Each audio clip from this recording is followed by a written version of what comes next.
2016년 총선 심사 과정에 핵심적으로 관여했던 인사, 최순실 국정농단을 방치하고 조장한 인사, 대선 패배의 계기가 됐던 당 분열에 책임이 있는 인사. 한국당 조직 강화 특위가 인적 청산의 가이드라인을 이렇게 제시하고요. 본격적인 인적 쇄신에 착수했습니다. 하지만 사실상 친박 성향 인사들을 정조준한 거 아닌가라는 그런 해석도 나오고 있어서 당내 반발이 예상됩니다. 한국당 내 친박계 의원들은 이 같은 기준들을 어떻게 받아들이고 있을까요? 친박계 중진 의원인 정우택 의원 연결해서 이야기 나눠보도록 하겠습니다. 의원님 안녕하십니까? 네, 안녕하십니까? 네.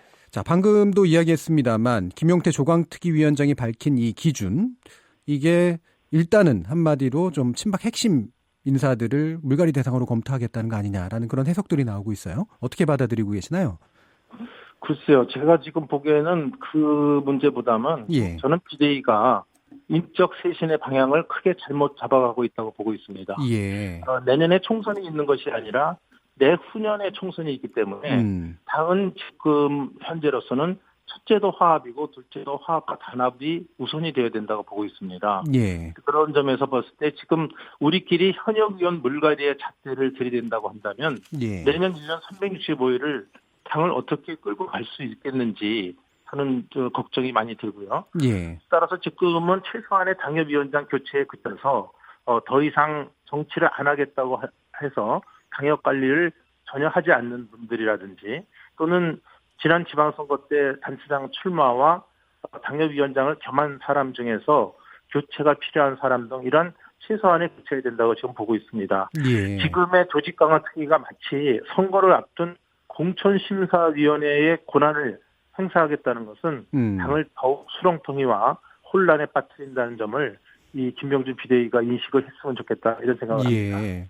의원님 말씀 들어보니까 이게 뭐 친박을 제거한다 아니다 이 문제가 아니라 일단 기본적으로 기준 자체가 좀 잘못됐고 이게 총선 대비로 뭔가 이렇게 공천을 거의 하는 듯한 이제 그런 문제로 지금 가고 있는 게 근본적으로 잘못이다 이렇게 보고 계시는 것 같네요. 그렇습니다. 네.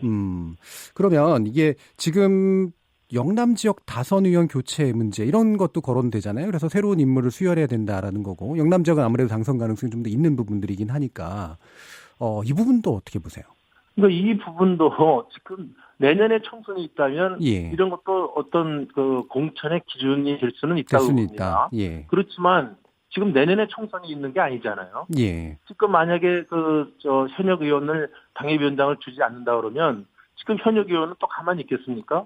또 1년 동안 또 자기 나름대로 열심히 해서 다음 총선에 승리하려고 달려들 것이 뻔하기 때문에 지금 이러한 그 기준의 잣대를 들이대는 것은 당을 혼란으로 빠뜨리는 거다. 내년 365일은 선거가 없습니다. 총선이라는 것이. 근데 여기에 지금 그러한 그 현역을 물갈이하겠다 그러면 당이 얼마나 소용돌이 치겠습니까? 그래서 이거는 지금 비대위가 크게 방향을 잘못 잡고 있다.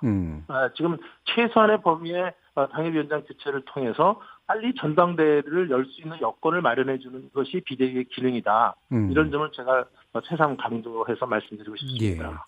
이 세 번째 기준이 또 미묘한데요. 이게 당 분열에 책임이 있는 인사, 대선 패배의 계기가 됐던 이 부분은 겉으로 보면 어쨌든 당의 이제 분열에 책임이 있다는 거니까 당을 전체적으로 통합하겠다는 얘기지만 그 결과로서 이른바 복당파를 좀 이렇게 타겟으로 삼고 있는 거 아니냐. 그래서 새로운 분열의 어떤 불씨가 될 수도 있을 것 같은데 이 부분은 또 어떻게 보시나요? 그러니까 저는 지금 그런 기준에 대해서 전혀 동의를 하지 않는다니까요. 그러니까 뭐 영남 다선이건 간에 또는 당 분열에 책임이 있다든지 이런 것은 나중에 공천 과정에서 내후년쯤 갈 겁니다. 내후년 총선 전에 공천 과정에서 그때 논의가 될 수 있는 사항이라고는 봅니다. 그렇지만 지금 현재 그러한 잣대를 들이대면은 우리 당이 갈 수가 없다. 그래서 이러한 기준이 지금 잘못됐고 지금 비대위가 이런 어떤 인적 쇄신을 하겠다는 기준의 방향을 잡은 것은 전혀 잘못된 것이다. 이런 점을 말씀드립니다. 그러면 이런 기준을 마련한 것에 조강특위나 비대위에 특별한 좀 정치적 의도가 있다고 보시나요? 저는 그렇게 생각할 수도 있겠죠. 왜냐하면 지금 당권을 갖고 있는 사람들이 거의 탈당파들 아닙니까? 당이 어려울 때 이 당을 뛰쳐나갔던 사람들이 지금 이 당을 조직을 다시 짜겠다고 하고 지금 아까 사회자께서도 말씀하신 것처럼 이 기준이 가만히 보니까 예전에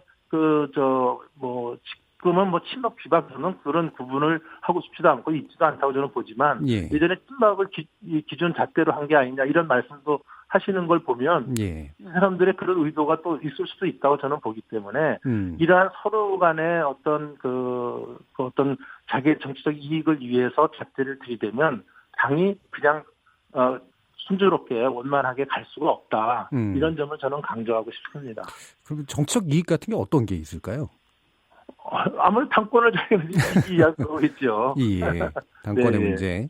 네. 그러면 이게 제가 약간 의문이 드는 건 게 아마 청취자 관점에서 좀 그런데 인적 쇄신이 일부 이제 필요한 부분은 사실은 사실이고 그래서 비대위가 구성된 거고 조강태위가 구성된 건데 말씀을 들어보면 이제 최소화, 이제 당협위원장 교체는 일단 최소화해야 된다. 물론 총선 이전이니까라고 얘기하셨지만 인적 쇄신의 어떤 범위나 뭐 나름대로 그런 것들은 좀 필요하지 않을까요?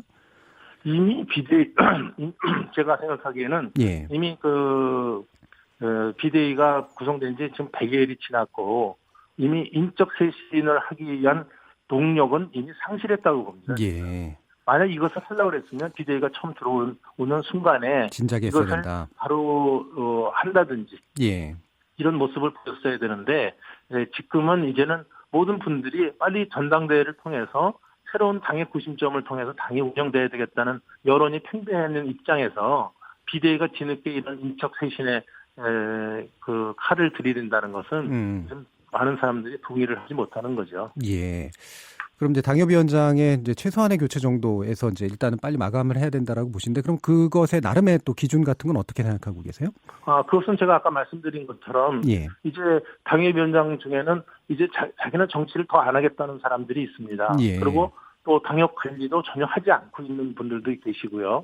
또 지난번에 지방선거 할 때 이제 사람이 여러 가지 부족하니까 기초단체장 나가셨던 분들 중에서 당협위원장을 지금까지 겸직하고 있는 분들이 있는데 여기에 혹시 그 여러 가지 기준에서 교체 대상자가 되시는 분들 이 정도 선에서 저는 그치는 게 좋겠다 이렇게 보고 있습니다. 뭐 이거 숫자로 말하기는 좀 어렵습니다만 이제 253개 당협 현재 90명이 이제 현역 의원이라고 하던데 뭐 전체적으로 좀 몇 퍼센트 정도가 그러면 최소한이라고 좀 보시나요?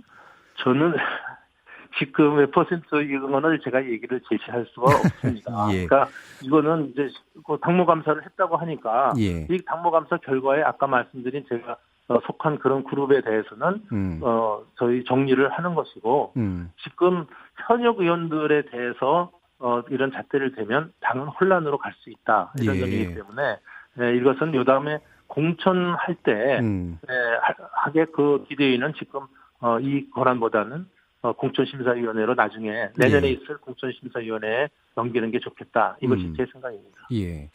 그래서 이제 당의 혼란이 있을 수 있다라는 우려를 지금 얘기하셨는데 지금 기준이 좀 얘기가 나오고 또 그 전에도 약간의 불협화음이 있었습니다만 영남 중진 의원이나 일부 친박계 인사들에서는 뭐 신당 창당 얘기 뭐 일부이긴 합니다만 그런 소리도 좀 들려요. 들어보신 적 좀 있으신가요?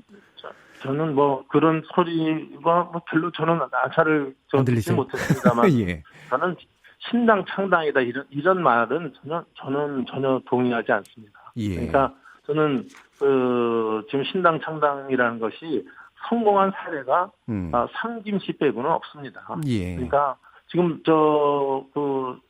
박근혜 대통령 탄핵 이후에 소위 바른당을 만들고 나간 사람들도 결국 실패해서 저희 당으로 다시 돌아오지 않았습니까?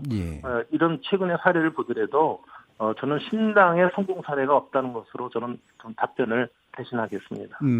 그럼 당내 갈등이 일부 있더라도 탈당이나 분당 가능성은 없다고 보시나요? 아니면 당내 갈등이 커지면 그런 사태까지도 올 수 있다고 보시나요? 당내 갈등이 커지지 않도록 저도 뭐 중진 의원으로서 그렇게 노력을 해야죠. 그것이 된다면 뭐 당을 만들겠다 이런 얘기를 저는 할 수가 없습니다. 그런 거 생각하고 있지도 않습니다. 그럼 이 부분도 좀 질문 드려야 될 것 같은데 전원책 변호사 해촉됐습니다. 근데 당 밖으로 나가서 여러 문제를 좀 지적하고 있어요. 이 모습이 이제 좋게 보이지는 않을 것 같긴 한데 그래도 보면 개파 정치나 보수 정치 같은 거 지금 뭔가 이렇게 바꿀 준비가 안 돼 있다. 보수 혁신의 뭐 어떤 준비가 안 돼 있다. 이런 식의 문제를 지적하고 있습니다. 그 내용들에 대해서는 일부 공감하시는 분들도 있을 것 같은데 어떻게 보시나요? 저는 뭐 정치 평론가로서 충분히 할 수 있는 얘기를 했다고 생각을 합니다. 그런데 민주주의를 지향하는 정당에서 개파가 없었던 적은 없습니다. 그러니까 개파라든지 정파는 모든 민주주의 정당에서 자연스럽게 발생하는 것입니다. 다만 한 개파만이 목소리가 나오고 다른 계파의 목소리는 전혀 무시되는 과거의 계파주의적 행태에 대해서는 벗어나야 된다 이렇게 생각을 하고 있고요. 예. 또 하나 지금 보수 정치를 말씀하셨는데 보수 정치는 지금 비단 한국당만의 문제가 아닙니다. 우리나라 이 정당사를 보면은 정당이 시스템에 의해서 운영이 되는 것이 아니라 어떤 한 사람 특정인에 의한 인치 정치의 형태를 지속해 오고 있는 것이 우리 이 정당의 모습입니다. 따라서 이러한 정치적 후진성을 극복해내는 것이 앞으로 우리의 숙제가 아닐까 이렇게 생각을 합니다. 예. 이 전원책 변호사가 이제 정치평론의 관점에서는 그런 얘기할 수 있다라고 얘기하셨는데 이제 그 부분으로 그치시지는 않는 것 같아요. 지금 혁신과 대안 포럼 같은 걸 만들어서 보수통합을 추진하겠다. 외곽에서 뭔가를 해보겠다라고 얘기하시고 스스로 이런 얘기를 하진 않았지만 이제 신당 창당 가능성도 겸사겸사 거론되고 있단 말이죠. 아까 이제 신당 창당 부분에 대해서는 이제 부정적으로 보시긴 했습니다만 이와 같은 흐름들은 어떻게 보고 계시나요? 저는 지금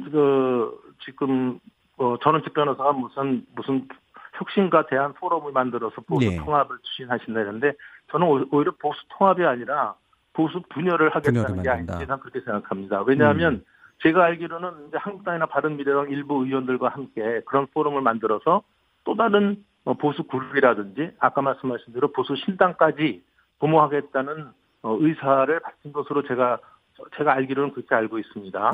그런데 제가 생각하기에는 우리 자유한국당이 빨리 전당대회를 통해서 당 대표의 구심점이 생기고 또 체제 정비와 전열 정비를 통해서 야당다운 야당의 모습을 만들어 간다면 저는 자유한국당 중심의 보수 대통합 나아가서는 반문연대까지도 급속하게 진행될 수 있다고 저는 보고 있습니다. 예. 방금 반문연대 언급을 하셨는데 이현주 의원 같은 경우도 상당히 적극적으로 이게 신보수의 가치다라고까지 얘기하고 있고 이게 야권 재편의 결국 핵심 키다 이렇게 주장을 하고 있습니다. 이게 가능성이 있는 어떤 가치라고 보시나요? 저는 반문연대라는 것은 그것을 반대할 사람이 누가 있겠습니까? 반문연대 깃발을 들고 보수 진영을 재건하고 또 국민을 통합하게 된다는 한 대전제에는 저는 반대할 사람은 없다고 봅니다. 특히 총선 내후년 총선 전에 우리 보수와 중도 또 우리 자유한국당이 반문연대로 뭉쳐야 한다는 점에서는 공감을 하고 있습니다. 다만 현 시점에서 바로 반문연대가 성사될 것인지 이건 좀 이른 시점이 아닌가 이렇게 생각을 합니다. 아까 말씀드린 대로 우리 자유한국당이 제대로 체제 정비를 하고 또 우리 제도권은 물론이고 제도권 바깥에 건전한 시민단체와 또 많은 인적 자원들이 서로 교류와 소통을 통해서 그러한 여건과 환경을 만들어 나가는 노력이 저는 선행되어야 될 것이다 이렇게 보고 있습니다. 예.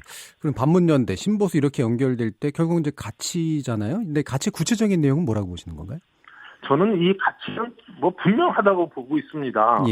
이거는 뭐냐면 자유민주주의와 시장 경제를 국권이 지키는 것이죠. 지금 문재인 정부의 이 독선 독주를 보면은 검찰, 경찰, 언론은 물론이고 또 국정원과 기무사 등을 무력화시키고 나아가서 지금 국회까지도 무력시키려는 자유민주주의 체제 자체를 흔들고 있습니다.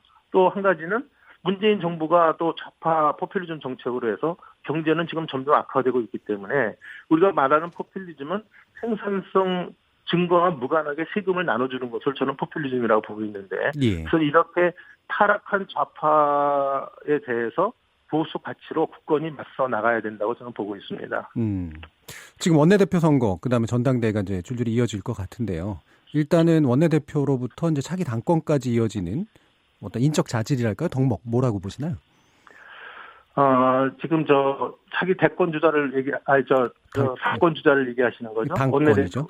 원내대표부터. 지금 당권 주자를 얘기하시는 걸로 제가 말씀을 드리면 지금 덕목이라고 얘기를 하셨는데 덕목이라고 한다면 배가 침몰할 때 자기만 살겠다고 먼저 바다에 뛰어들었다가 배가 다시 정상 상태가 되니까 먼저 올라와서 선장이 되겠다고 하는 사람은 아무래도 덕목이 될 수 없겠죠. 저는 그렇게 생각하고요. 자질면에서는 야당다운 야당을 이끌어갈 사람, 또 당을 튼튼하게 해서 보수 대통합을 이룰 여건을 만들어 갈 수 있는 사람, 또 마지막으로는 공천혁명을 통해서 다음 총선에서 승리를 이끌 사람이 당대표가 돼야 된다. 이렇게 저는 보고 있습니다. 예, 알겠습니다. 혹시 당권 도전하시나요?